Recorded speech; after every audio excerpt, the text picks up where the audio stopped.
When we look at the Scripture's case for observing the Sabbath, I think it's best to move from beginning to end.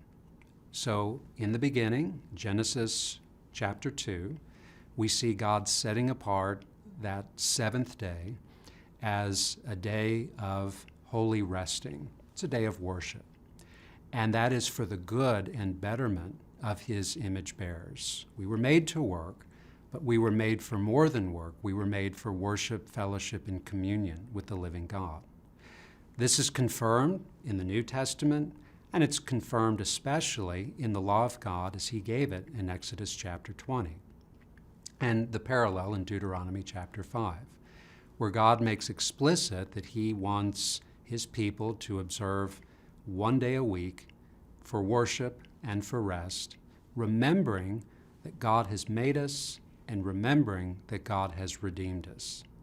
So this command which God gave at the creation for the good of all His image bearers takes on special meaning for the redeemed when we remember our God, who He is and what He's done for us. And then we come to the ministry of Jesus. Jesus is very critical of the Jewish leadership of His day, not because they're keeping the Sabbath, but because they're not keeping the Sabbath. They're breaking both the spirit and letter of it by adding what God has not commanded in His word and making it a crushing burden. But Jesus affirms the Sabbath. The Son of Man is the Lord of the Sabbath.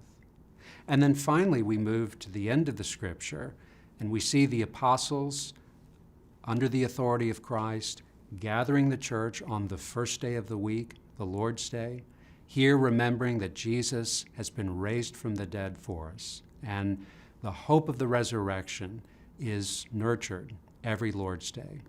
And we remember, as Hebrews reminds us in chapter 4, we are pilgrims in this world, and there remains a Sabbath rest for us. It lays ahead of us in glory. This world is not our home, and so we get a wonderful gospel reset each Lord's Day as we come together.